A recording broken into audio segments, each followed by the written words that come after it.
অনেকদিন আগের কথা। একজন ছোট ছেলে রাস্তার পাশে দাঁড়ানো এক গরিব শিশুর দিকে না তাকিয়ে চলে যাচ্ছে। লিখা, অনেকে দুর্বলদের উপেক্ষা করে কি? এক বৃদ্ধ কষ্ট করে ভারী ব্যাগ টানছেন, পাশে দিয়ে কয়েকজন তবু হেঁটে চলে যাচ্ছে সাহায্য না করে। লিখা, বড়দের প্রতি সম্মান ভুলে যায়। একটি মসজিদের ভেতরে এক আলেম শিশুদেরকে ভালোবাসা দিয়ে ইসলামের শিক্ষা দিচ্ছে।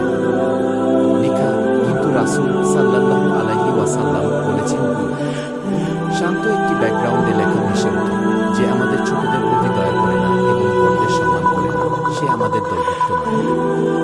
হাদিস সূত্র নিচে দেখানো হয়। আগের সেই ছেলে গরিব শিশুটিকে সাহায্য করছে, আরেকজন তরুণ বৃদ্ধকে ব্যাগ বহনে সাহায্য করছে।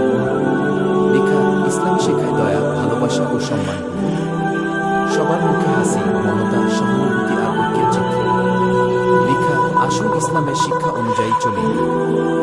নরম সঙ্গীতের সাথে লেখা ভেসে ওঠে, দয়া করুন, সম্মান করুন, একজন প্রকৃত মুসলমান হন।